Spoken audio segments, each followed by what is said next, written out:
Unknown Dragon by Robert Murray Gilchrist. My father's account of his last visit to Furnival Castle, which I found in his journal some years after his death, enlightened me concerning the cause of his disagreement with my great-aunt Barbara. In response to an imperious summons, he had travelled hurriedly from the south of France to the remote corner of Westmoreland, where her estate lay. No sooner had he reached the portico than the old woman confronted him, and began to discuss a new plan for restoring his shrunken fortunes, by a marriage compact between myself and one of her great nieces, either Rachel or Mary, both of whom were children in the house. I was 15 years old then, Rachel 13 and Mary 10. The ceremony was to take place at once, and I was to travel for some years before claiming my child wife. My father refused indignantly. Scarce had his decisive words been spoken ere Lady Barbara turned away angrily. "Fool, is there no changing you?" she cried. He understood her peculiarities, and despite his acknowledgment that she was a gross and materialistic woman who held no views beyond this world, and whose chief enjoyment was to interfere mischievously with the affairs of other folk, his kinship made him treat her with respect. "None," he replied. "My boy shall not be forced into bondage before he knows what love means. I would rather he begged for his bread than wronged body and soul." She swung round and showed a menacing face. "You have refused what I had set my heart on." Her voice softened. "'Tis for the love I bear you, Alston. I want to help you. Remember that I am your mother's sister. Don't refuse me." "Aunt," he said painfully, "it may not be. I cannot sin against my son." She came still nearer. "Well, so be it," she muttered in his ear. "Others will suffer for your obstinacy. I know what my project meant, but you, with your blind gropings after light, will never see. Nay, you come no further into my house. This is no place for you." The door was closed violently, and my father passed along the dark avenues to the village. He was with me in 2 days, but although I pressed him often, being curious to hear all about Furnival, which I had never seen, he refused to disclose either the cause or the result of his visit. Before 2 years had passed, however, I found myself, by a curious trick of fortune, in the vicinity of Furnival Castle. I had suffered from an acute attack of brain fever, and when convalescent had been ordered by the doctor to taste the air of Marlbrook-over-Sands, a quaint watering place at the mouth of the Lambert estuary. My father was engaged at the time in preparing for the press of his volume of philosophical discussions, and, although he would willingly have accompanied me, I chose rather to take Jeffreys, a man who had been his valet in former times, but who now held the post of confidant, secretary, and checker of the domestic accounts, a faithful old servant of a type unknown to the present generation. At first, my father was averse to my visiting Marlbrook. He had suggested Nice or Mentone, fancying that the bustle of foreign life would act as a tonic. But as he heard of the marvellous strengthening virtues which, according to Dr. Pulteney, belonged to the Lambert water, he consented, and after strictly enjoining me not to go within at least a mile of Furnival, travelled with me and left me with Jeffreys at an ancient inn. On the 4th evening of my stay, I strolled with Jeffreys to a large hill whose seaward side is perfectly precipitous, but which is easily climbed landward by a winding sheep path. When I had reached the summit, I threw myself on the grass and rested for a while, gazing at the misty outline of man. Then, when my dimmed eyes had cleared, I turned and saw high on the side of a far-distant inland hill an enormous building, which at first sight appeared on fire, for the westering sun struck full on the great square windows. A grove of majestic trees gloomed to the left, and a park besprinkled with herds of deer sloped downwards to the furthermost recess of the estuary. A shepherd was training a dog near the place where I sat. Regardless of Geoffrey's deprecations, I called to him and inquired the name of the house. "Furnival Castle, young sir. Lady Barbara Varelth's place," he replied. "What?" I cried. "Tell me about it. Have you ever been there? What is it like?" Before he could answer, Jeffreys interposed. "Come, Master Ralph, it is growing chill. We shall have Dr. Pulteney here if you take cold." But I took no heed of him, and despite his attempted hindrance, obtained all the necessary information concerning the way. An evil desire to disobey my father filled me. It seemed as if the glamour of the house had cast a spell over me, and as I was hurried away by Jeffreys, I resolved to take advantage of him in the early morning, and to visit Lady Barbara. I slept little that night, but lay watching the dawn creep over the sea, and listening to the plaintive chirping of birds. As the cracked bell of Marlbrook St. Mary's struck 6, I sprang from my bed, dressed hurriedly, and after a quiet laugh at the thought of what Geoffrey's consternation would be when he discovered my absence, I slipped from the house and followed the path the shepherd had described. It led through a long wood of small trees, matted with bracken and sedge, and crossed by many rivulets that ran down to the sea.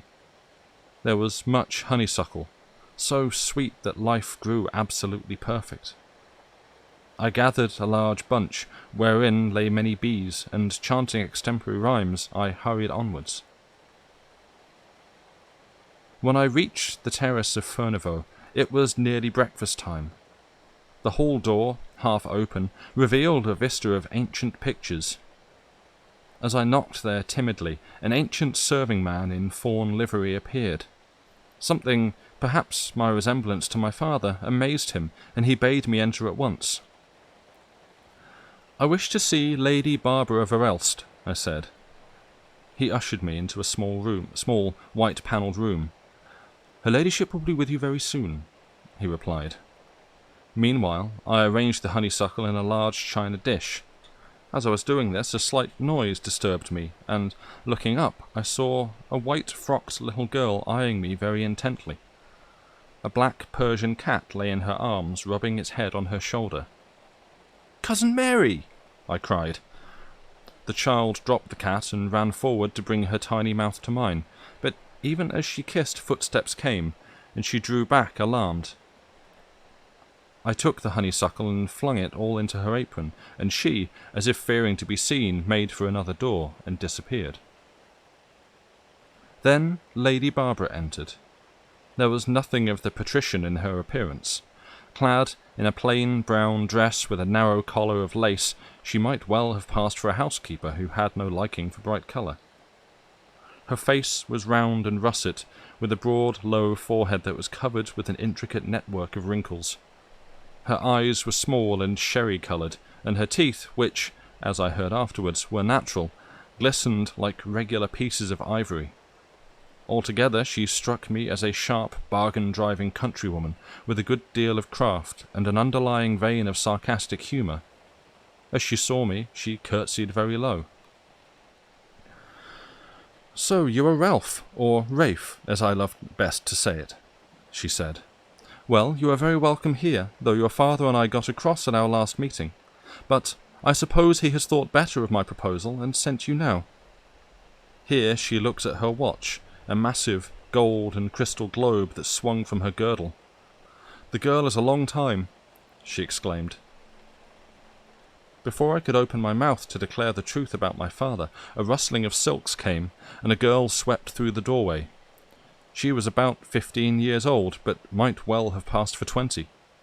Tall and slender in figure, with a face so perfectly, so strangely lovely, it compelled me to make a simile of a flame resolving at the lambent crest into a star.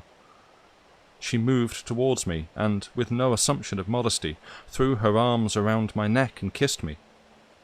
I have no idea how she was dressed, but as I write comes a recollection of the flower called Crown Imperial, lying on a web of red golden hair. Lady Barbara shrieked in affected dismay. "My dear Rachel," she cried, "you are forgetting yourself. Rafe is not a little boy. He's 17. He's a man." Rachel Verelst turns to her, uplifting luminous eyes. "Oh, Aunt," she said with a sigh of relief, "it is most delicious to see a man. I am Miranda, he, Ferdinand. Cousin, you're the first man I've seen for 2 years, except, of course, the servants, and they don't count with such people as your lowly handmaid." Something about her, perhaps the fact that her manner was so opposed to that with which I had endowed my ideal woman, fascinated me at once. Never before had I seen such radiant beauty. Never before had I known a woman lay herself out so coquettishly to attract attention. She was unlike anything I had ever dreamed of, and even as I stood I felt myself become enthralled. There was such admiration, too, in her glance, admiration of the most flattering kind. All suddenly I sprang high in self-esteem. "A handsome couple," the old woman said pointedly. "One fair as day, the other, as Shakespeare says somewhere, black as night. Yes, day and night. Now, pray, let me see you walk together to the breakfast-room. I will waive etiquette for once, and you shall take precedence." "Ah, yes. Sir, your arm was given gracefully. I am quite satisfied with your manner. You are a Verelst, though your name is Eyre." With many comments upon the picture we made, she followed us to a small parlour hung with red velvet, embossed with earls' coronets in gilt. A light meal was spread. The aroma of coffee filled the air, and after the footman had brought in the hot dishes, a gust of fresher sweetness came as Mary, shyly bedecked with honeysuckle, entered and sat at my side. Lady Barbara took no heed of her appearance, so bent was she on her own plans. "So your father has really conquered his prejudices," she remarked. "I knew all the time that they meant nothing. Poor Alston, he was always feather-brained, and I did not believe that he would have held out so long. Well, forgive and forget. It does my heart good to see you and Rachel at table together. I am almost inclined to sing Nunc Dimittis at once." Something in the exultancy of her voice suppressed my avowal that, overpowered by curiosity and attraction, I had come clandestinely. It was not from kindness that my tongue refused its office, but rather of a dread of how she might act. "Did he send any message? Any writings?" she inquired sharply. I shook my head. "Ah, the rogue," she said. "He's proud of you. He knows that your presence is enough to explain all. Aye, and a very good recommendation to my favour. Alston had ever a little of the diplomatist. Again, let me assure you that nobody could be more welcome." So the meal passed. Often Rachel turned to me with proudly sweeping eyes, and brought her face so near mine that I could see my reflection in each apple. For one so young her wit was brilliant and sharp-edged, but the vivid outlines of her colouring prevented me from seeing anything unmaidenly in her demeanour. There was depth mingled with unstableness in her character, and although, against my will, I was allured, I could not help feeling a sort of oppression, as if the air were becoming too heavily perfumed. 2 centuries ago she might have shone as a king's mistress. When I looked at her sister, timid, frail and shrinking, it was as if a draught of cool air rippled across my temples. Once the child essayed to speak. "Cousin Rafe," she said softly, "will you tell me after breakfast what the world is like? I don't mean the country or the little market towns, but those places that one reads about. Is Venice like Mrs. Radcliffe paints in The Mysteries of Udolpho?" Lady Barbara began to laugh rather coarsely. "What is the girl raving about?" she said, turning contemptuously to Rachel. "Does she think that at my age I've nothing better to do than to listen to puerile descriptions? My dear Rafe, do not trouble with her. Rachel, I wonder you permit this attention to be distracted." Great tears rolled down Mary's cheeks. I was angered. "I like to hear her talk," I said chivalrously. At this my great-aunt laughed again, but Rachel, with wonderful tact, rose and embraced her sister. If she had not done so, I believe that I should have hated her. Even Lady Barbara was pleased. "You are a good girl, Rachel," she said, patting her shoulder. "Now, Mary, you must forgive my querulousness."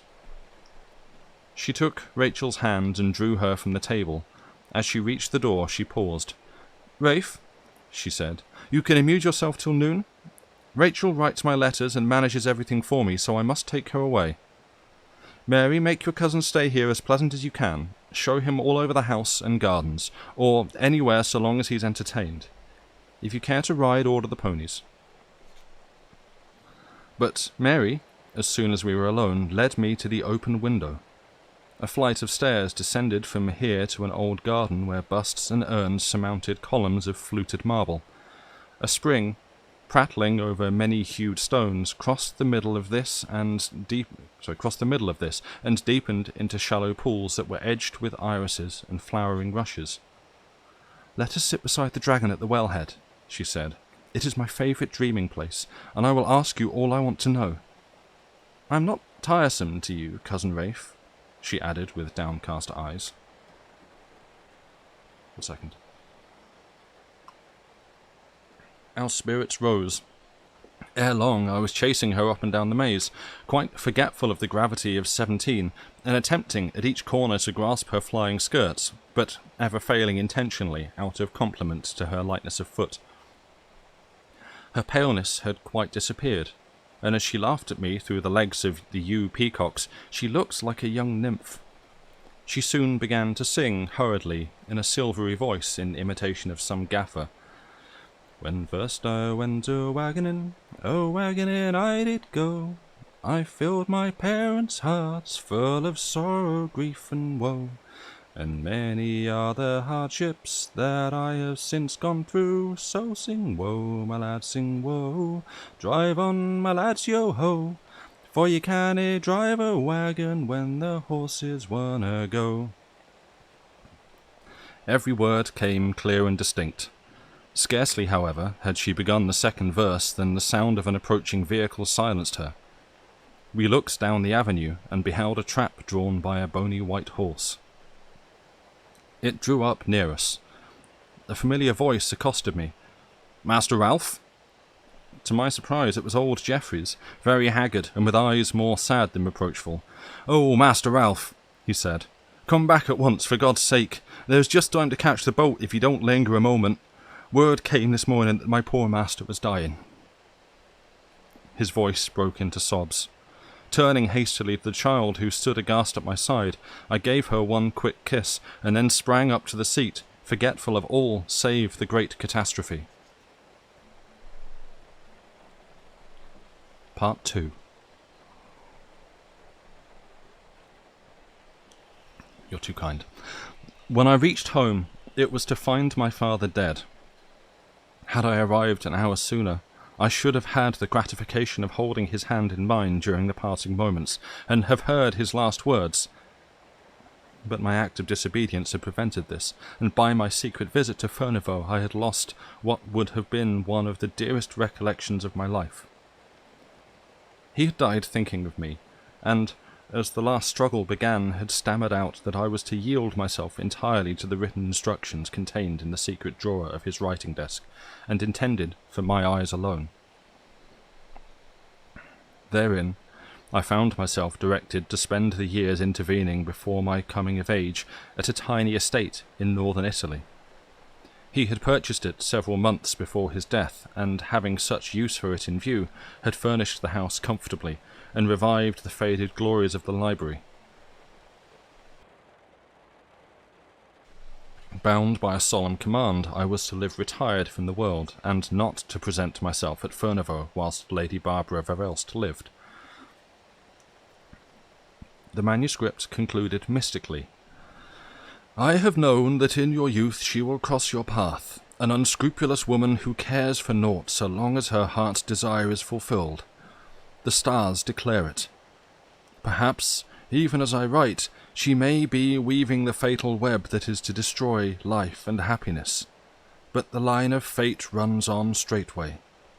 I cannot tell, for the evil destiny may overpower you, what to advise. But let justice and love ever sway you, and remember that earth's joy is naught in comparison with that which follows. Beware, Ralph, of her I write of, wherever she be."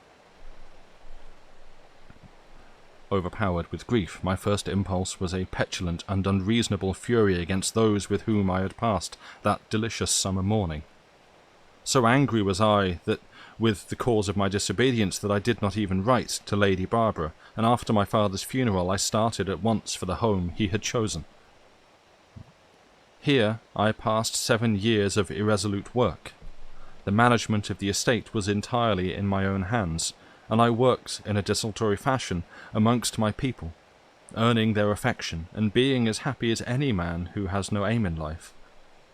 I had always my ideals and my recollections to think of, and I never felt a desire for stronger interests.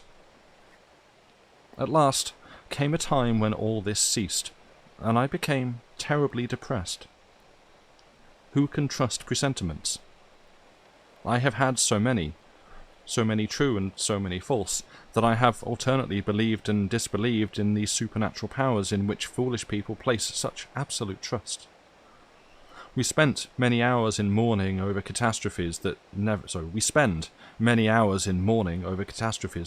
occur, whilst at the time that the greatest possible disasters are affecting our fortunes, we are plunged into the lightest ecstasy. Yet I must confess that, when I received word from the Verelst's lawyer that, on my opening of my great-aunt's will, he had discovered a new codicil by which I was compelled to marry either Rachel or Mary, or to suffer the estates to pass entirely from our branch of the family, a long vista of ills opened before me, and I complained bitterly, because of the craftiness and self-will of the old woman, who would not believe that aught but worldly interest was necessary for marriage. At first I determined not to go, but as the knowledge came that unless I did so my cousins would be plunged into poverty, I gave instructions for my trunk to be packed, and left everything in the hands of a steward. It was with considerable trepidation that I pondered over our meeting, and as I looked farewell on the gardens of my house, on the vineyards and the river, I execrated the memory of the old make-plot. In 4 days I was on the platform at Carlry's station, watching with a sort of amazement the train that had brought me disappearing at the curve, and wondering whether the letter I had written from Dover had forewarned the ladies, when a withered groom advanced and touched his hat in antiquated style. "Be ye Mr. Rafe?" he said. "Why, God bless me, what am I saying? As if I couldn't tell from his likeness to Mr. Alston." "Yes," I responded laughingly, "I am Rafe Eyre. You are from Furnival Castle?" He wore the old fawn livery with pelicans wrought on the buttons, and a high white crape stock was tied around his neck. "You are surely not Stephen, whom my father spoke of so often?" "That I be!" he cried. I remembered him perfectly now from my father's description. In my boyhood I had been told that he was at least 90, yet he was still straight as a staff. Miss Rachel's waiting outside in the carriage, sir," he said. "Train's nigh upon an hour late." With this gentle hint that his mistress might be growing impatient, he seized my luggage and led me to the gate, where stood a large green chariot. A woman's voice accosted me. "I bid you welcome, cousin," and before I could speak I felt my hands taken and held. The sunlight was gleaming so fiercely that I could scarcely distinguish the features that smiled beneath the crown of red golden hair, but when I did so, it was with a start of astonishment, for Rachel Verelst's beauty had become transcendent. She leaned back against the soft olive velvet cushions, and after insisting on my sitting at her side, she gave the order, and we were driven through the stretches of woodland and moor, and over the miles of park road that led to Furnival. Half bewildered, I continually turned to look at my companion. Strange to say, she did not wear mourning, but a gown of yellow tulle, works in high relief with golden flowers, and the outline of her splendidly proportioned figure was visible through the gauzy folds. Whether it was that my arrival had excited her, or that it was her ordinary motion, I could not tell, but her heart was beating wildly beneath its coverings, and floods of a rich colour sped to and from her cheeks. Her bizarre conversation related much to the subject of my visit. The peculiarity of the circumstances she took little heed of, and, Having at the first moment leaped into the familiarity of an old friend, she tacitly refused to vacate the position. "How delightful it is," she remarks as we pass through the Headless Cross Wood, "to meet a man who knows something of the outer world. Oh, the stupidity of our country gentlemen, whose noblest aspiration is to dine well, whose noblest possibility is to hide the mark of the ploughman and the lout. How definitely you refresh me, Rafe. Your presence here has already done me a world of good. If you only knew how stagnant, how wearisome life is. Bah, you don't sympathise." The last observation was made because I had not replied, but, to tell the truth, I did not wish my voice to break the musical echo hers had left in my ears. I expressed a hope that she would not regard me as laconic, but rather as overwhelmed by the gladness of reunion. Whilst I spoke, the turrets of Furnival, just touched by the purple rays of the setting sun, gleamed above a cluster of gnarled elms. The mists of the sloping woods had ascended to the parapet of the roof and given it the aspect of a terrace in the clouds. A gaily coloured flag fluttered in the giant's tower, and I could distinctly see the crest wrought in flagrant contradiction to the laws of blazonry. "'Twas I who did it," Rachel said, "in your honour. Mary wanted to embroider the pelican, but it was all my own idea, and I would not let her. However, she prevailed on me concerning the motto. See, you can just catch a glimpse of her nuit pas en sang in azure letters." The carriage stopped in front of the portico, and Stephen opened the door. My cousin laid her hand on my arm, and we entered the great hall together. As I paused to look up at the domed roof, with its pargeting of wyverns and cockle-shells, a feeling of chilliness made me shiver. "My dear Rafe," Rachel said, "the change of climate tries you. Had I imagined that the place would be so cold, I would have ordered a fire to be lighted. This is the way to the dining room. I wonder where my sister is. Ah, there you are, Mary." One dressed in the plainest of white muslin stood in an open doorway. She shrank visibly at the sight of my outstretched hand, and it was only by an effort that she placed her own in it, to lie there for too brief a space. Her figure was slight and insignificant, and she had not a feature worthy of comparison with her brilliant sisters. Rachel had taken away all the awkwardness of my involuntary visit. Mary had forced it back again, and I mentally accused her of inhospitality. Rachel, seeing that I was hurt, turned with the intention of diverting my thoughts. "Pray do not change your clothes this evening," she said. "We are very unconventional here, and it is nearly dinner time. I will show you the state bedroom. It is at your disposal." So saying, she led me to an immense upper chamber with a gilt bedstead hung with watchet blue. Grotesque lacquered cabinets lined the walls, and in each corner stood a dark green monster from Nankin. Here I made a few hasty alterations in my toilet, and after slipping a spray of honeysuckle from a bowl on the dressing table into my buttonhole, I hurried down to the drawing-room. Mary sat within, her knees covered by a long piece of lawn which she was embroidering. It fell to the floor, and she turned very pale as I entered. "Cousin Mary," I said reproachfully, "why do you treat me so coldly? Have I offended you?" Her eyes were slowly lifted to mine, and I beheld in them, despite her timidity, a look of the keenest pleasure. She held out her hand tentatively, and seemed relieved when I grasped it. "I am sorry that you should have misunderstood me," she murmured. "The anticipation of this meeting has been so painful. I am not as strong as Rachel, and anything disconcerts me." Rachel's entrance prevented any further remarks. She had taken advantage of the short time to doff her yellow gown for one of pale green gauze, of the same hue as the sea where the sunlight falls over shallows. A pair of fancifully worked gloves were fastened to her girdle. They were made of a claret-coloured, semi-transparent skin.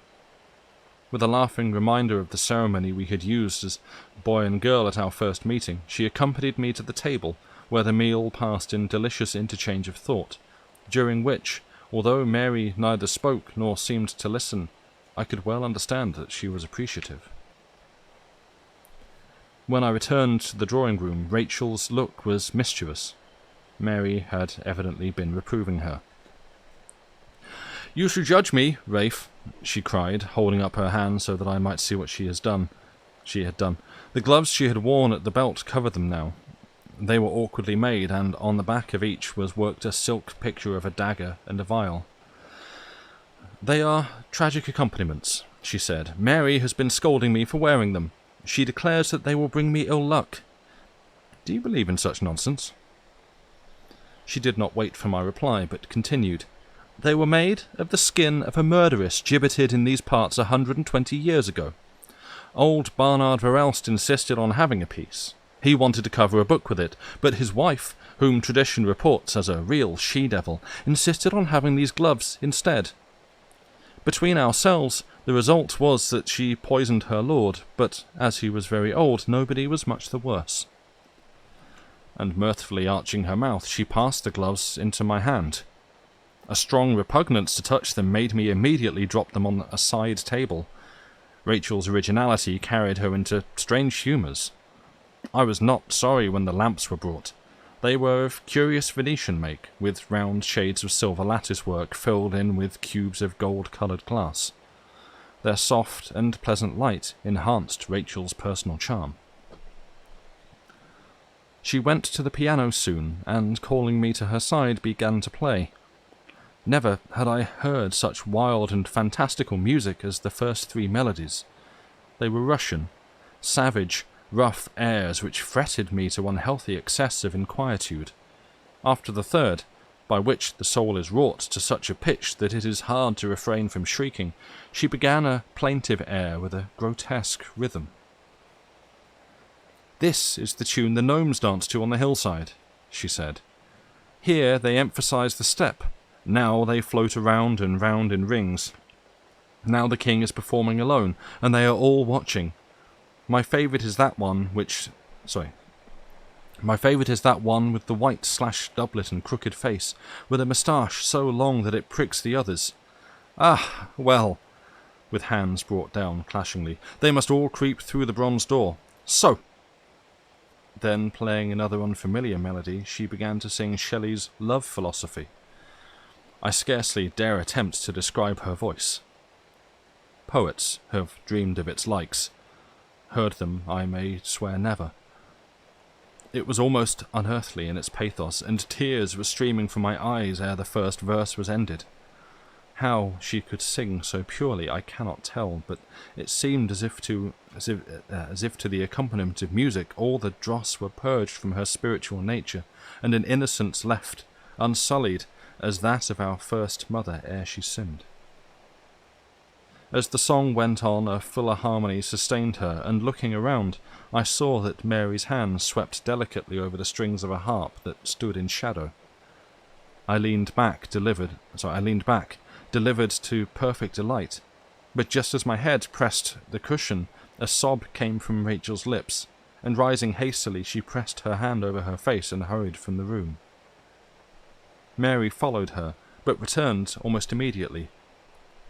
"Cousin Rafe," she said nervously, "forget that Rachel has broken down. Her singing often overpowers her. She feels everything too acutely. She begs you to pardon her absence for the rest of the evening. Recent events, my mother's illness and sudden death amongst them, have unnerved her. You must remember what great store they set on each other." The revulsion was very distressing. I had begun to regard Rachel as a woman of iron will, endowed with an intellect nothing could quail. This sign of weakness, coming so unexpectedly, surprised and pained me.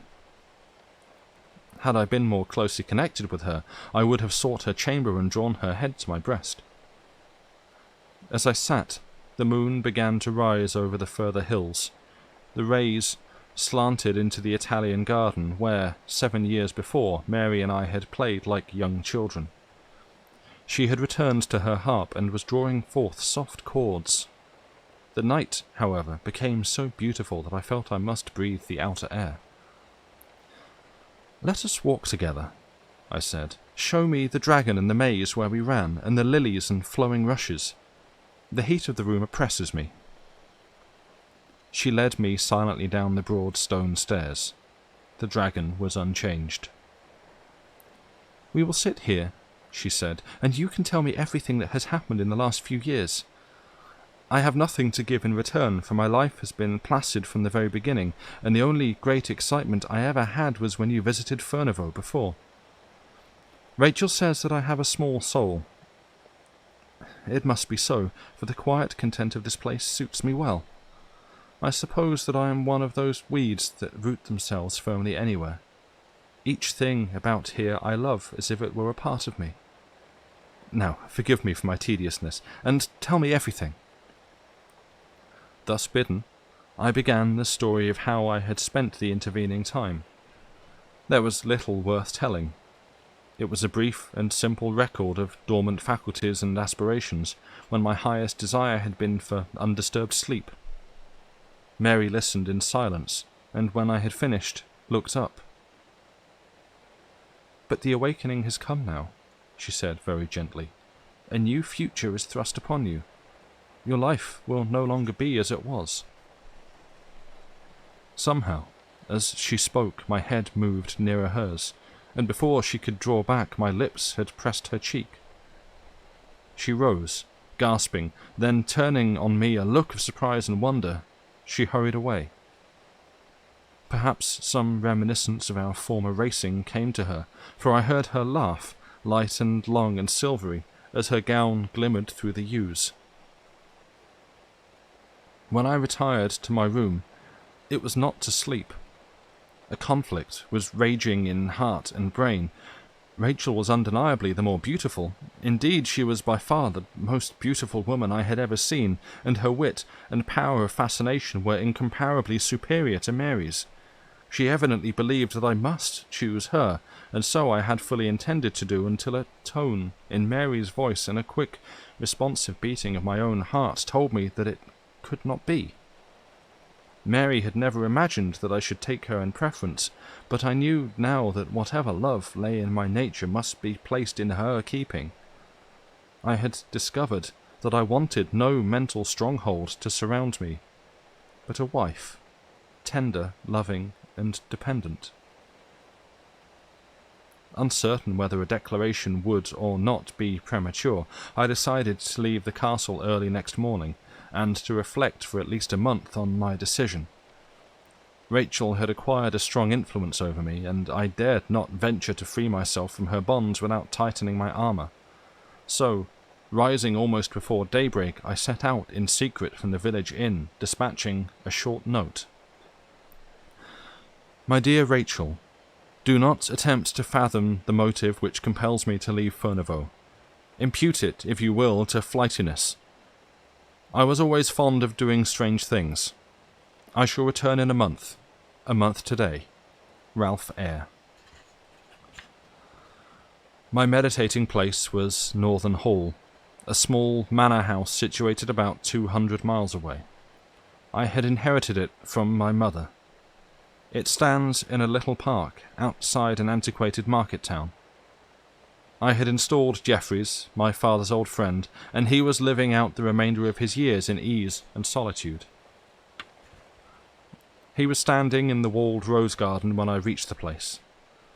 Half his time since my father's death had been spent with me in Italy, but the climate had proved unsuited to him, and he had been compelled to return to England. The affection he greeted me with was very touching. Although I had always been very tiresome, I have no doubt that he loved me deeply. A suite of rooms had been kept in readiness for me, and I was soon made comfortable therein. I had much writing to do, and for some days worked hard, so that I might drive away the thought of my dilemma. But after a while, when I was idle again, the remembrance of Mary's timid loveliness haunted me from morning to night, and I began to long for the time of my return. The momentous day came at last. Rachel Verelst, like another Fiammetta, clad in a gown of dull dark green, with scarlet lilies at the neck, met me on the terrace. There was a slightly puzzled look in her eyes when I did not give her the warm greeting she evidently expected, but she slipped her arm into mine with as much graceful ease as if she were already my wife. There was no sign of Mary, and when I inquired for her, Rachel replied evasively. Not until I went to the drawing-room after dinner did I see her. She was alone, sitting near a window with a book in her hands. She gave a sudden start when she saw me. "Oh, Rafe!" she cried. "When did you come? I did not know you were here. Rachel would not tell me anything about you, either where you were or why you went, and I have only just come in from riding to watch the sunset." Before she had done speaking, I had clasped her in my arms and was showering kisses on her lips. "Mary," I whispered, "I have come back for you." She began to extricate herself, but before I had released her, the door opened, and Rachel herself entered.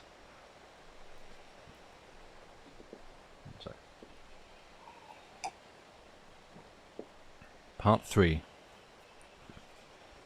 She gave but little sign that she had seen the embrace. The bunch of white roses she held in her right hand were raised slowly, as if she wished to inhale their perfume, and beneath their shade her lips were convulsed for just one moment. Then, with even more than the old grace, she came near. Her skirt caught the gilded legs of a chair and drew it for a short distance, but she took no heed. She began to smile winningly. "Has Mary told you of the naughty trick I played?" she said. "I wanted to keep all the gratification to myself. It was so great a pleasure to know something of you that nobody else knew. Of course, I was selfish. Now, my cousin, as you gave her a guerdon for waiting so patiently, do not forget that I also waited.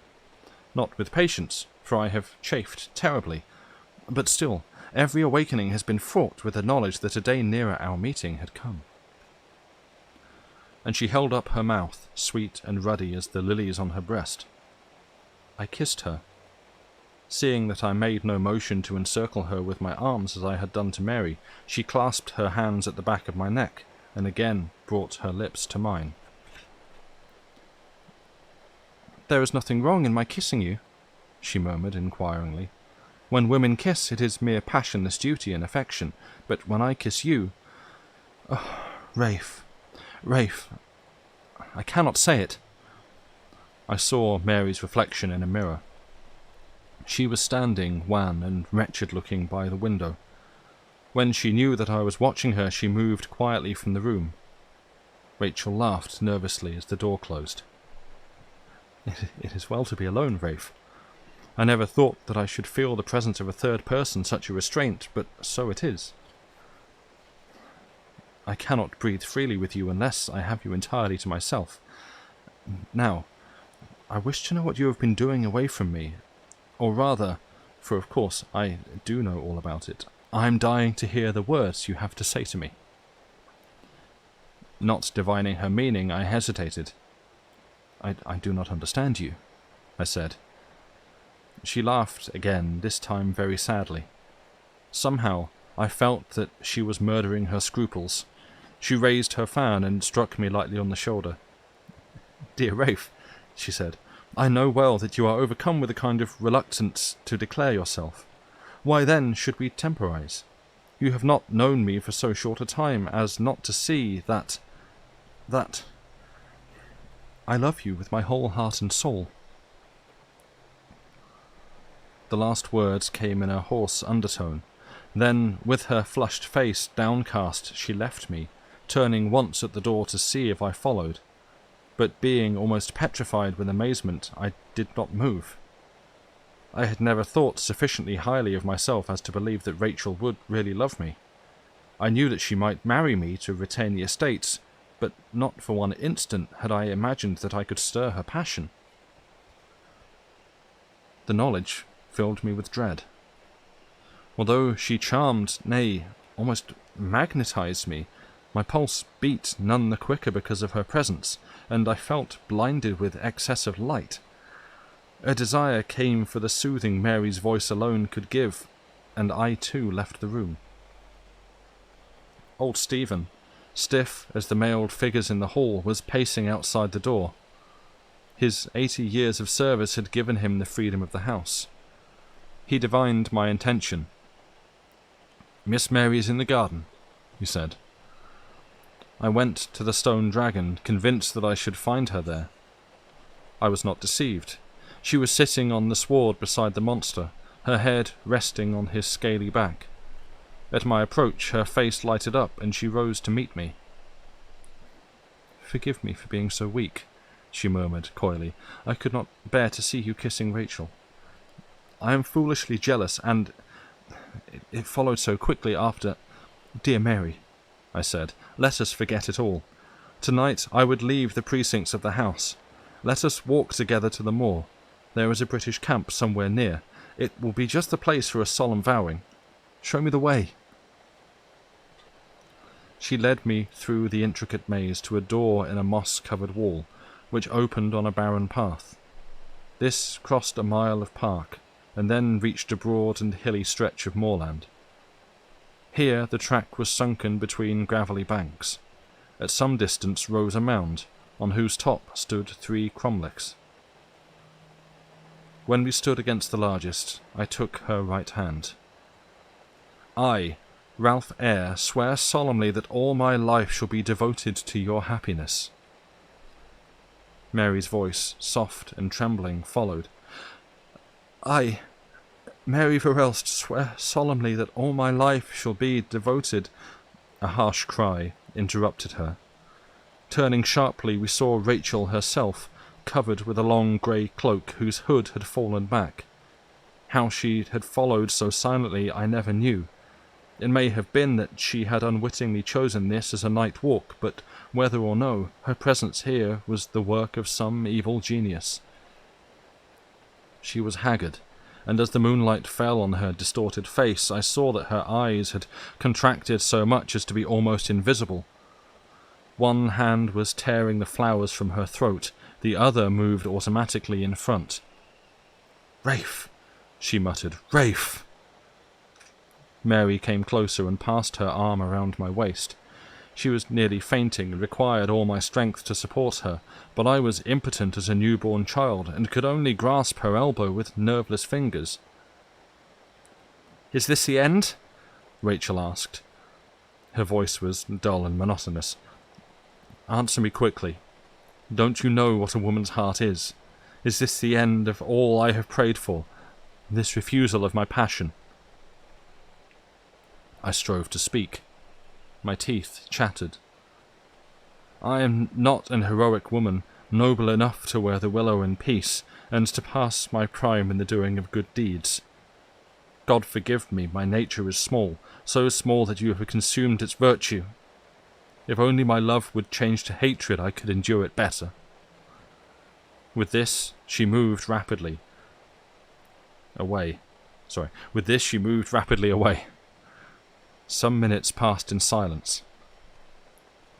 "Let us go in at once," Mary said. "I am afraid."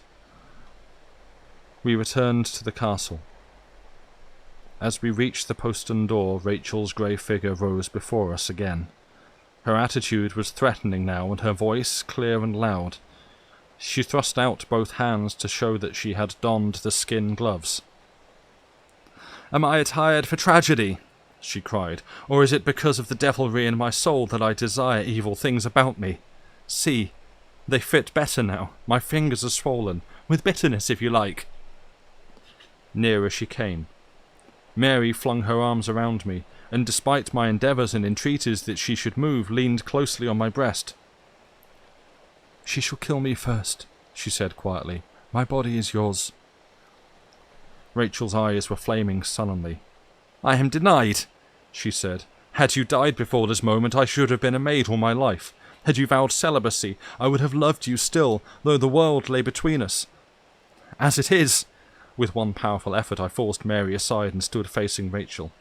"How can I control my affection?" I cried. "I had not the creating of it." She shook her head ominously. "Since you are lost to me as the completion of myself," she murmured, "let us remain unwed, and choose poverty for the future. Who knows but we may rise to greater riches and state? I will be content with little. A pressure of the hand, nay, to breathe the same air will be enough for me. Only give me your constancy. It is the thought that you belong to another that hurts so cruelly now." Strung to the highest tension, I replied, "It cannot be." Rachel's hands toyed at her breast for an instant, then making a sudden upward movement, curved in the air and came glittering towards my heart. A moan of horror was the only sound. Afterwards, something bore down at my feet, and a fountain of hot blood gushed over the grass. Mary had sprung before me and saved my life. Forgetful of all else, I knelt, and lifting her in my arms, carried her to the house. Rachel was no longer in sight. As soon as the blow had fallen, she fled.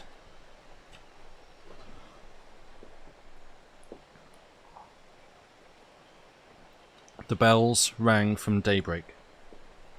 It was a hot autumn morning, and the aftermath of honeysuckle was very rich. I had gathered great clusters for my bride, and was in my lightest humour. That morning I was to wed her whom I had watched so long, winning her way back to health. Together we walked to the damp old church, she in her simplest gown, I in my ordinary clothes. Mary had ever a fond belief that her sister would return to forgive her for her guiltless sin, and she would not agree to our leaving Furnival for even one day. So we were married. No wedding party accompanied us. The clerk gave Mary away, and although money had been dispensed among the villagers, there was no merrymaking. A few girls cast roses on the path. That was all. Home we went. Old Stephen was standing at the door. A senile resentment was on his face. He looked as if he hated us. "She's come back," he said in a broken voice. "Poor lass. Poor lass." Mary ran forward, her face glowing with joy. She had never harboured an ill feeling against her sister. "Where is she?" she asked. Did you tell her, Stephen?" "No, Miss Mary, I didn't. She knew about it, though, I'll be bound. Perhaps Mr. Eyre had best go alone to find her." But my true love clasped my arm. "Let me come too," she said. "Stephen, tell us where she is." "She sought you at the old stone dragon, where you were always a-sitting in the old time. You'll find her there right now."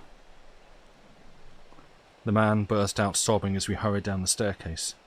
To me there came a terrible fear, but Mary had a bride's blitheness. We reached the Italian garden. A travel-stained form lay beside the dragon. The face was buried in the thick wild thyme, but a bright web of red golden hair was spread over the lichened stone. Mary knelt and strove to turn her. "My darling," she said, "how much I have missed you. It was tender of you to come today. Though I love Rafe so, you were always most dear and wonderful to me." After much effort, she raised Rachel's head to her lap. The beautiful features had sharpened strangely, and the skin was ashen grey. "Oh, my God! Oh, Rafe!" my wife shrieked. "She is cold. She is dead." And that's the end of The Stone Dragon, and where we shall take the first break for this evening. Thank you.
welcome back. I realise I forgot to use the break command in chat, but I think everyone probably figured that out anyway. Yeah, that was the Stone Dragon, already forgotten the name. Stream brain still on. Read the thing and move straight on. Move on with life. But yeah, as I've said in chat, but I should put aloud so it's on the recording as well. This is your periodic reminder that Gilchrist was reportedly gay. Again, from 1867 to 1917, a period of time where that's hardly publicly acceptable, and that may have informed some of the topics, or the topics for some of tonight's stories. Such as that one there about, I mean, firstly, marrying your cousin, okay, but more the, I guess, sort of duty-bound, you must love this person, they, she is wonderful and beautiful, and no, what if I want to marry someone that I actually, have feelings for instead? Nope, not allowed to. I feel like that's probably not the deepest reading of that story. The next story is one, again, same author, it's all Gilchrist tonight, is one that is called My Friend. I read through it earlier, and I guess a couple of content warnings. There's, firstly, calling back to what I said at the start, that, Gilchrist will just suddenly, in some stories, just weave into something that the narrator, the person whose perspective it's written from, treats as just kind of normal, or they're like, oh yeah, there's a pig with a dog's face. Anyway, on with the show.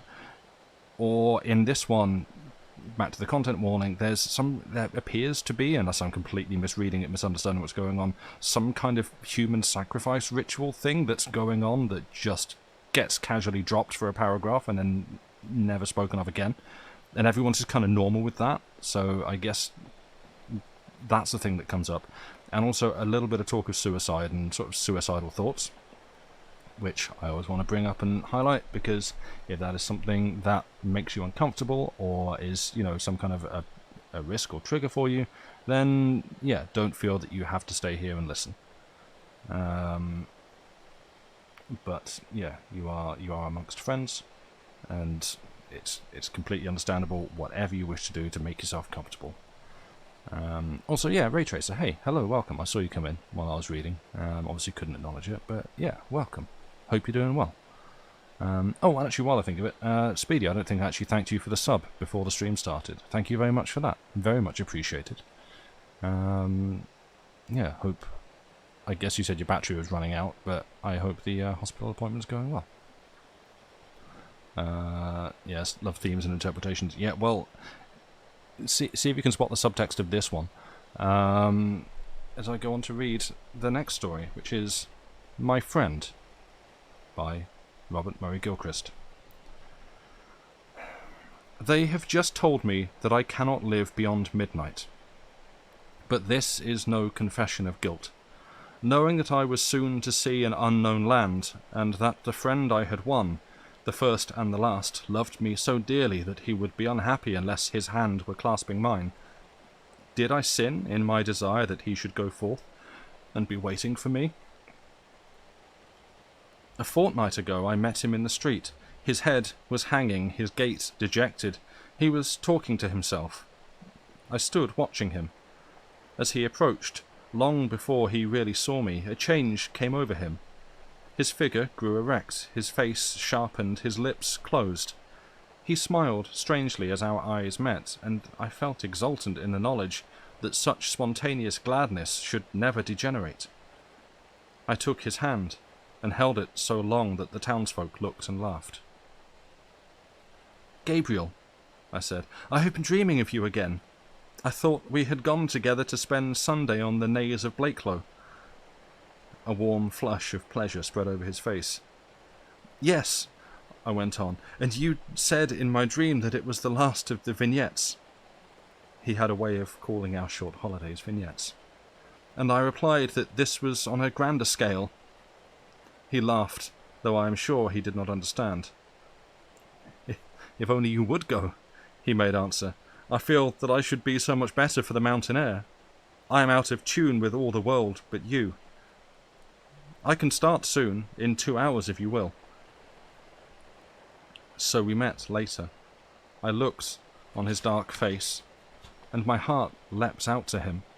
I forgot the acrimony of living with those whose only feelings for me was one of relationship, forgot the Dead Sea apples of my past, and felt joyful beyond expression, often pressing my hand to my heart, where the toy I carried nestled in its scarlet sheath. Something in his face told me that he was sad. "You are not happy now?" I said. "I am not," he replied. "I am envious of you. Your life is so free. You have no business affairs to drag you to earth. But I shall be happy soon. It is good to be with you." As for myself, I never was happier. My spirits rose quickly. From the far recesses of my brain I brought the wildest thoughts to lay before him. Flashes of inspiration that only showed in his presence, sparks of divine fire perhaps, spun themselves into one glittering string for his sake. We were to sleep at the Eagle, a hostelry whose prosperity began dwindling with the decline of coaching. It lies 18 miles from our town, midway between the hamlets Ashstraw and Gloucester. Neither of us had been there before, but the guidebook was explicit. The weather was dull, but it took no hold on me. We left the precincts of the town and reached the great moorland with its bridle path. When the dense smoke of furnaces had given place to fresh, heather-scented air, I essayed a question. "Are you still depressed?" "No," he cried, with his brown eyes full of mirth. "Then you are perfectly happy," said I.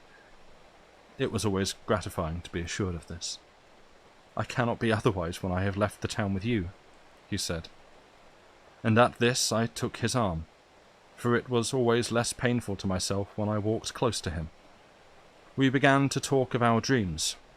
Circumstances had bound him to a profession that chafed his very core, but nature had given him aspirations and miraged him a future as great, if as worthless, as my own. How daring I grew. Farther and farther I had ventured down the heretical abyss. Gabriel's face gleamed with amazement. He drank it all in, greedily.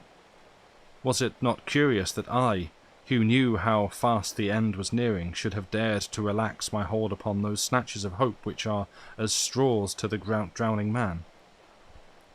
After a time, I turned the discussion, if you may call a monologue a discussion, to my favourite theme, which is death.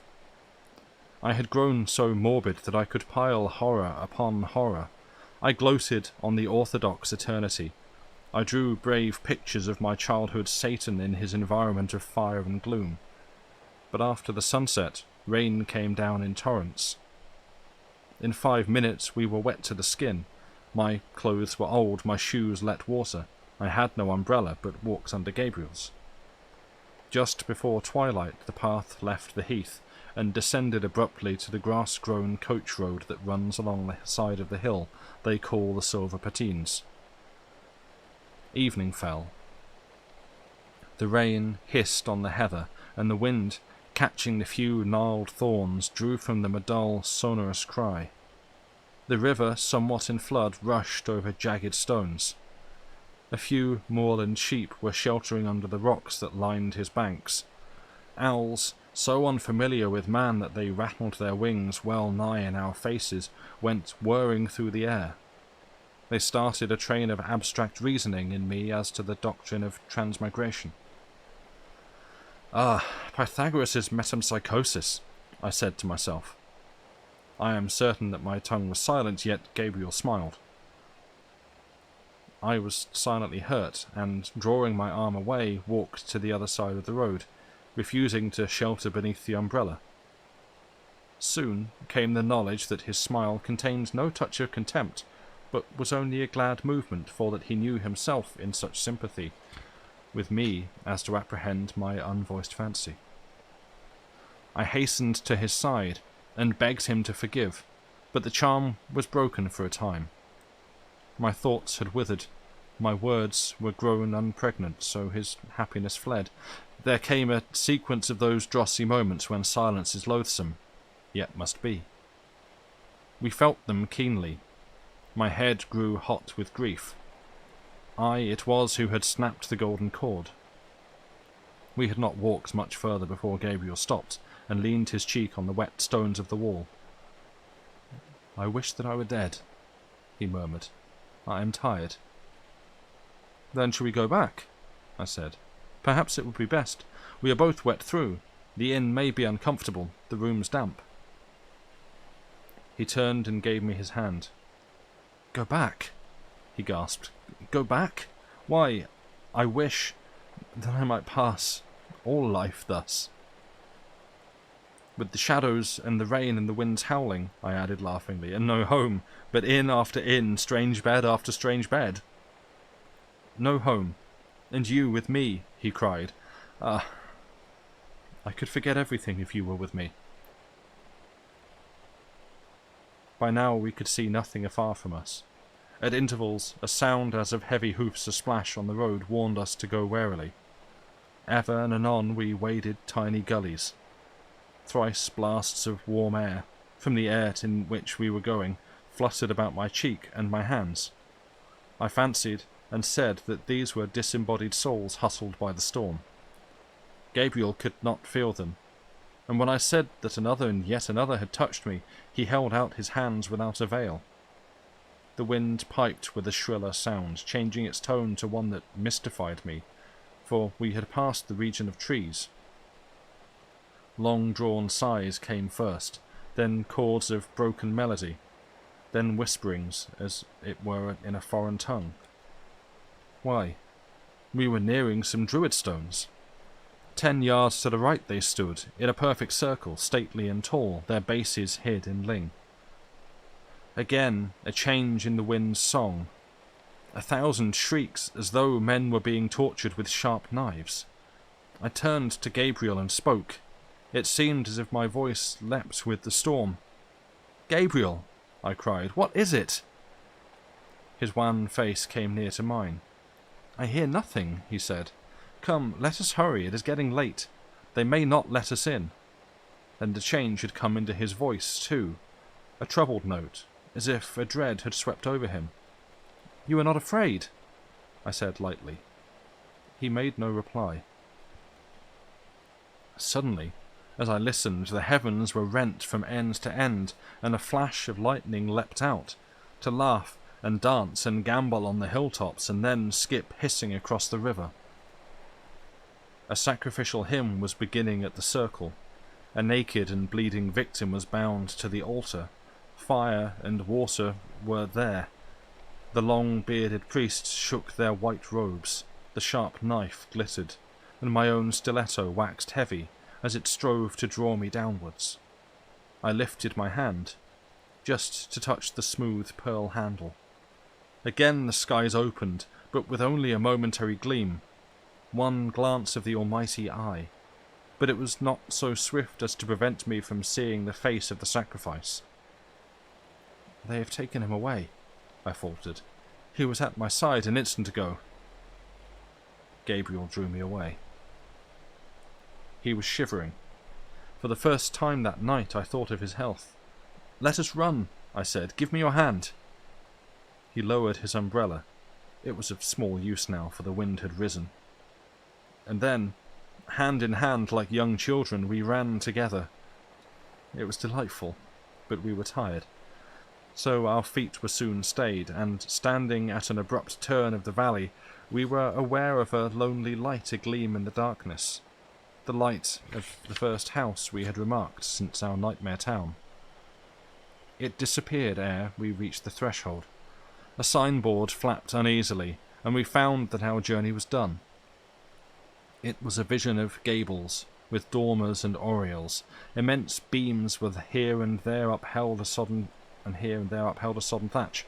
The chimney stacks, huddled and incongruously set, gave forth no friendly smoke. With a mad desire to harangue, I ascended the Perron staircase, and grasping its scrolled balustrade, began, "Friend Gabriel, who listenest with the night bats and the darkness? What is the soul?" Heedless of the pelting rain with Gabriel's tender lungs, brute that I was. "Nay," I continued. Rather, what is the body? That I can define. Husks. Husks, a frippery of flesh. The light came again, this time at an upper window. I struck the door with my fist, but nobody heeded. A few nights before, Gabriel and I had seen a strolling company play Cymbeline. So I began to mimic the stentorian voice of the Imogen. The keyhole, which was hard to find, was covered with a stiff, rusty scutcheon, which I had some difficulty in moving. At last, though, I could press my lips to the void, and "What ho, Pisanio!" I cried. Gabriel was too tired to smile, but footsteps came along the passage, and after a wearisome time the bolts were all undrawn, and the door opened as wide as the chain would run. A harsh and feeble voice came forth upon the night. "What do you want?" "Supper in a room," I said. Another minute, and we stood in the yellow-washed hall, hung at even distances with dusty stags' heads. A few paintings of scriptural scenes done in Guercino style and framed in black were fixed between queer oak carvings, the subjects taken from the superstitions of Holy Church, for in the first I saw Christ, crowned with a great golden aureole, descending a ladder into flames that coiled snake-like about the bottom rungs. I showed it to Gabriel, but he scarce seemed to heed.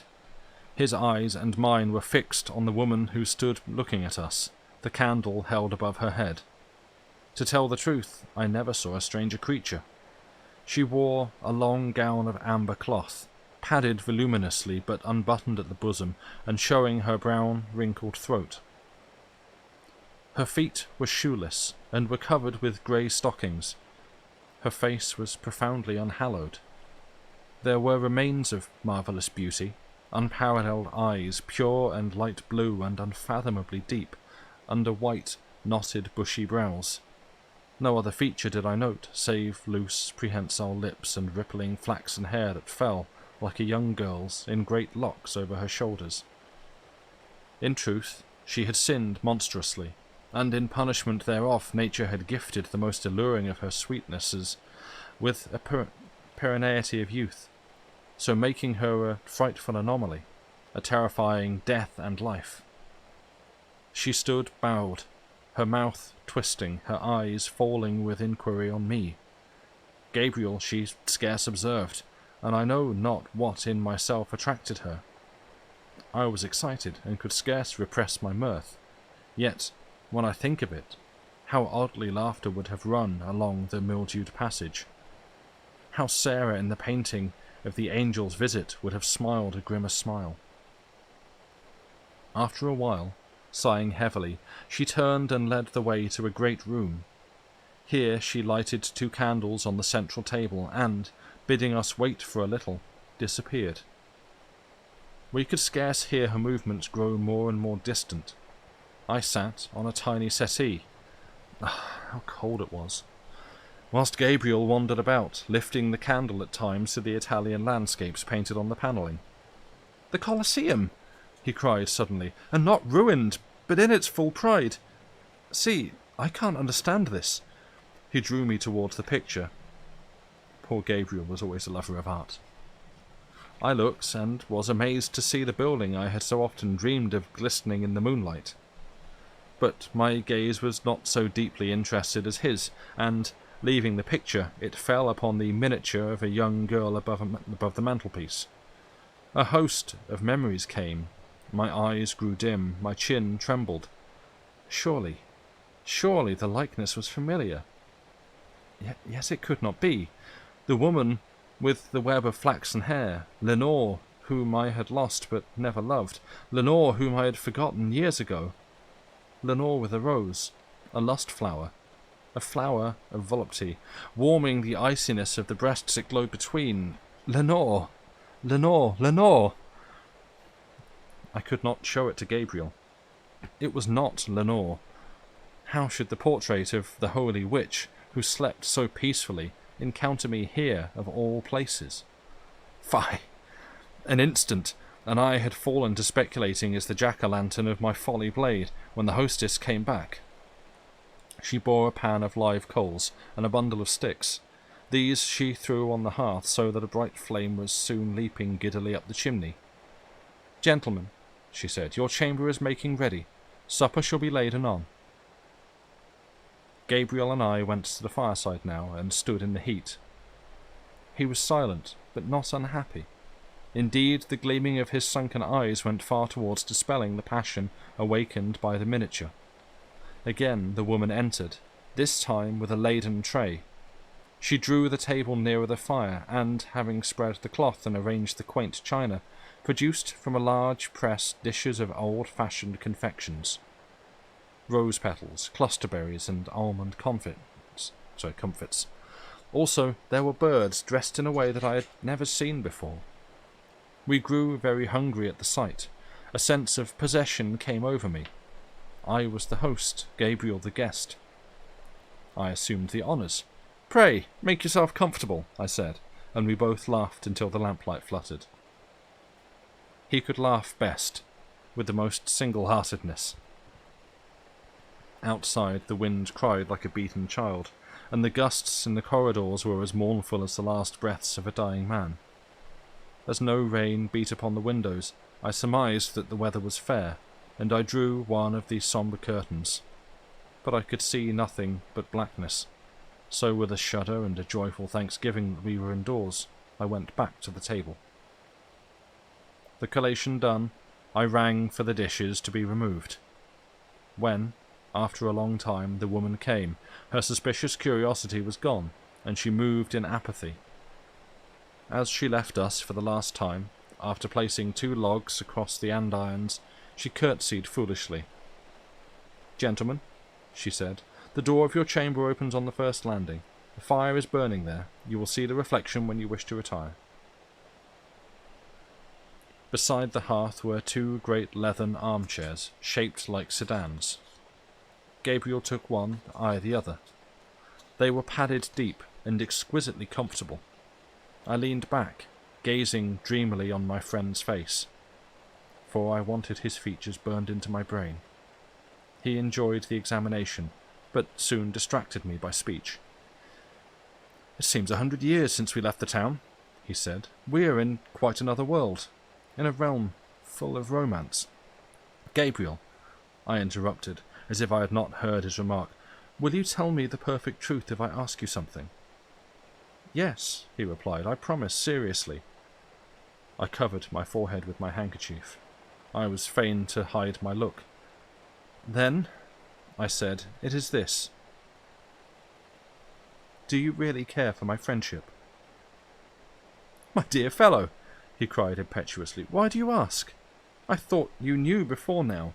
There is nobody else on earth for whom I care 1,000th part as much." "Have I been of any use to you?" I asked, unnecessarily, for I knew what his reply would be. He reiterated my words. "Any use to me? Any use to me? Why, I had sunk into a dreadful slough before I knew you. It had been a sleep of years and years, and you helped me out of it all, and made me human again. You have brought me ideal happiness in our friendship." I was silent a moment, then I said tentatively, "Suppose that I had to take a long journey, one with no chance of returning. What of your friendship then?" His face grew very white. "If you take such a journey," he said, "I go with you." A stillness followed, so profound that I was afraid lest the beating of my heart should attain to him and stir his sympathy. The gleaming logs on the hearth were as quiet as if the lapping flames were magical, and a dull, subtle perfume spread from the wisps of azure smoke that came winnowing down the chimney.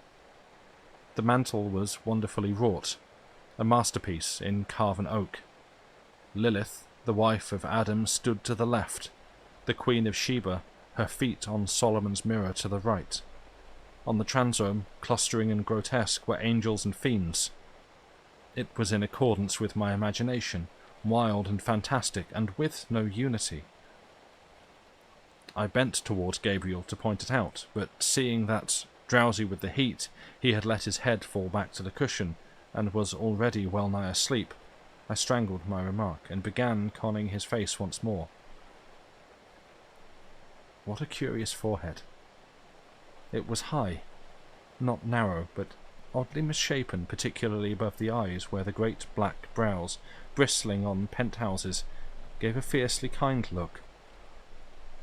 His nose was good, his moustache coarse and with bitten ends.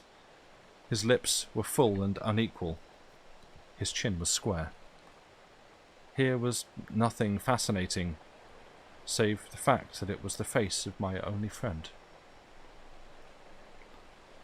Soon, impatient that he should sleep when I was wide awake, I rose from my chair and began walking about the room.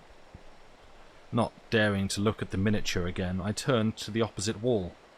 A cry of delight burst from me, for standing there was a satin-wood spinet with open lid.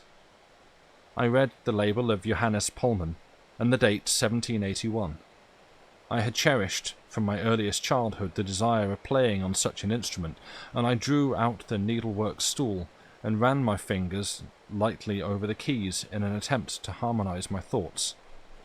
To my surprise, the tone was neither discordant nor decayed, but echoed with a charming tinkling. In a minor, on a numbed undercurrent of bass, a melody, like a thin gold wire, began its incantation. I lost myself. I was the spirit of the music, not the fragile fool whose life should be required of him so soon. But the vein was soon exhausted, and I turned to Gabriel to find him awake and looking at me. "What are you playing?" he said eagerly. "I was dreaming unpleasantly, and the sound brought me to myself. I never heard anything like it." He passed his hand over his forehead as if perplexed. "It reminds me of twilight vapours in June, wind borne across a marshy pool to die among foxglove and wild aniseed on the farther shore." "You are right," I replied. "It is a requiem." Looking at my watch, I saw that it was now midnight, so I took up a candle and, lighting it at the fire, suggested sleepily that we should go to bed. Gabriel rose and ascended the staircase at my side. The fire in the bedroom had burnt low. Only a dim red gleam was mirrored on the panelling of the landing and on the glossy door of a clock, above whose dial a curious arrangement showed the waxing and waning of the moon. Our chamber was large, and apparently was over the supper-room.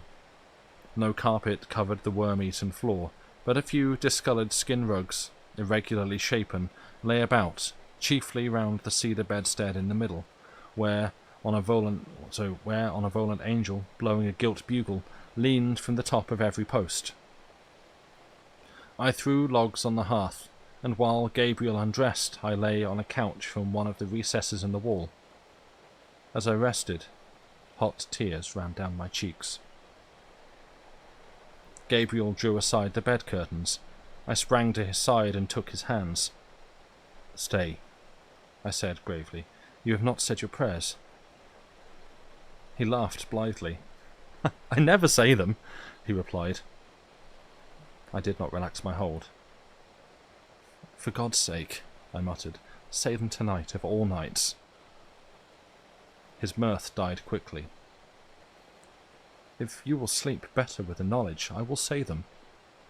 And he began to pray with a surprising beauty. I said Amen when all was done. In less than 10 minutes he was fast asleep. For me, I sat listening to the death-watch sound in the region of my heart. The nearly silent drip-dropping of blood from the vessel, now well-nigh exhausted, whose emptiness means freedom. Its ticking alternated with the clocks, and each one brought a separate vision to my fancy, visions that I had thought ripped from my heart years ago. Visions of Lenore. Oh, damned miniature! But Gabriel's breathing soothed me. Once he murmured, "Friend."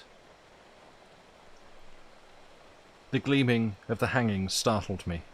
Some dull metal was interwoven with the wool, so that, as the light rose and fell, Figures sprang from the folds and leaped down chasms. Eyes gleamed and dimmed. Arms were uplifted and struck. Soon, in my curiosity, I began to consider the chief subject, and was amazed to find it that scene in Tamburlaine, where Bajazeth and Zabina lie with their brains dashed out. It was wrought on the side nearest the fire, and on the other, which I saw by candlelight, was an uncouth picture of the tent of Heber the Kenite, with Jael in act to use the lethal hammer. Suicide and murder, each grimly figured. Suicide and murder. Here were strange subjects for a temple of rest. Yet Gabriel's dreams were happy. Often, during my vigil, I drew the curtain and laid my hand tenderly on his forehead, and watched the lines of care fade out and away. As the night passed, he seemed to realize my presence. So, not wishing to break his rest, I was content to listen to the rise and fall of his breath. The wind lulled before dawn. I looked from the window, and high above, for the opposite hill walled out all but a narrow slit, was the sky, dark blue and nebulous. On the sill, a thin-voiced bird chirped a few odd notes. Another light began contending with the gleam from the fire. A solemn grey took out the place of the gloom outside. I'll try that again. A solemn grey took the place of the gloom outside, a grey that brightened and brightened. "Gabriel," I said aloud, "let us see the sunrise together. Come, dress yourself. We will go to the crest of the Naze." He sat up in bed, yawning. "Nay," he answered. I'm too lazy to walk far before breakfast. It's not time to get up yet. I'm sleepy." But seeing me fully dressed, he sprang to the floor with a bound that made things shake, and, clamouring that he was no sluggard, began to put on his clothes. The sun rose.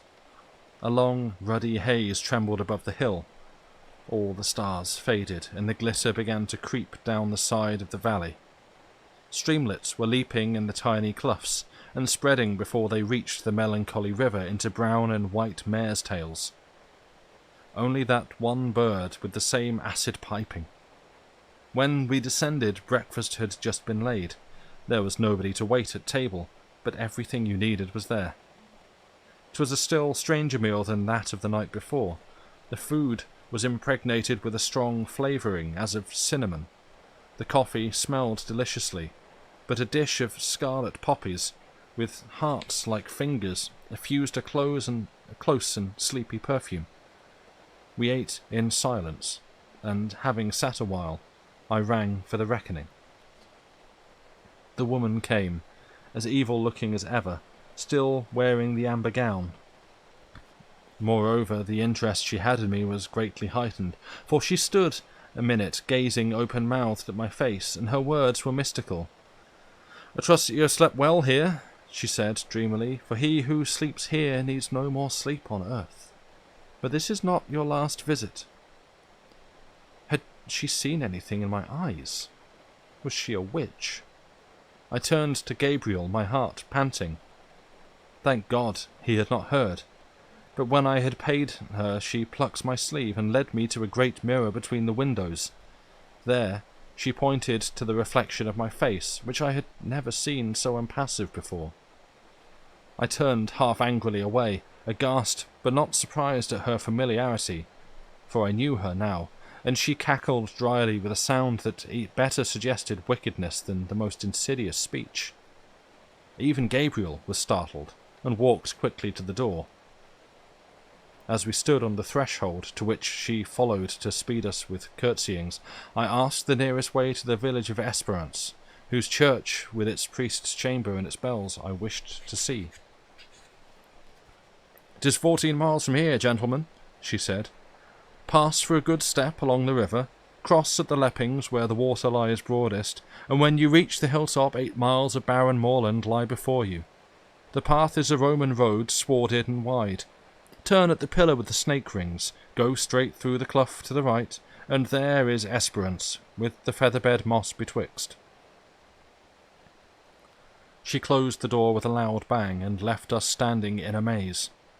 The guidebook showed me that the village was at most some 7 miles off, and that by a straight road. But the sound of drawing bolts prevented us from asking any more, so we started for the riverside. Suddenly Gabriel turned to look at the quaint cluster of buildings. A cry burst from his lips. "By Jove, we've come to the wrong place. This is not the Eagle.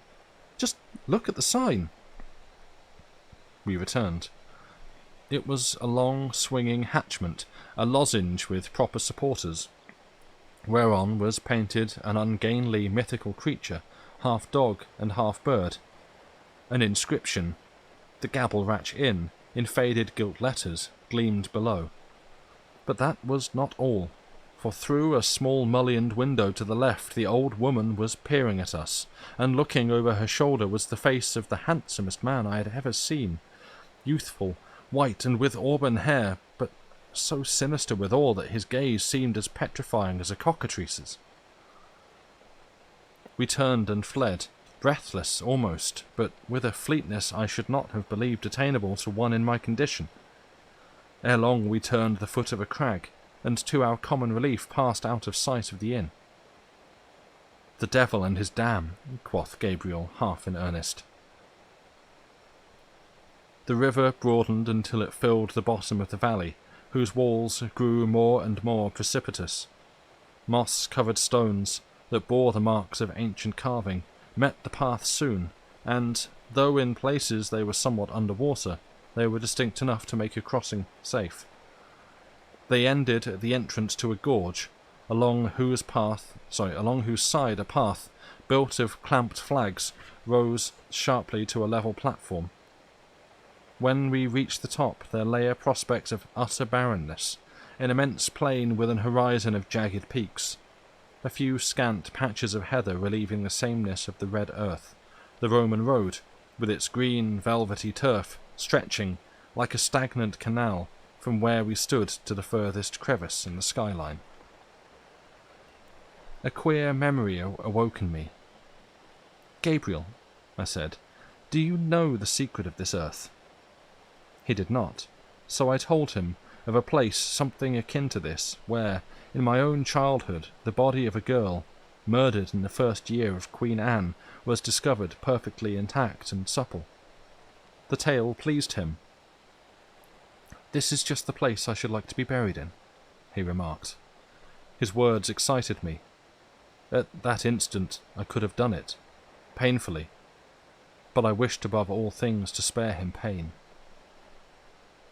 Once I paused. Between myself and the sun, a hawk was grappling with a smaller bird whose feathers floated down like snowflakes. My tongue formed the word metempsychosis again, and Gabriel understood once more. A taint of sorrow came at the thought of our brief parting, and then I was possessed of an unutterable joy. At midday, he lay sleeping beside me on the moor. With my own hands I made his bed. With my own hands smoothed the sheet. Evening had fallen when, alone and pensive, I heard the sweet bells of St. Anne of Esperance, and saw the dim valleys of Braithwich and Camsdell with their serpentine streams. And that is the end of My Friend, and where I shall finish reading for tonight. Thank you.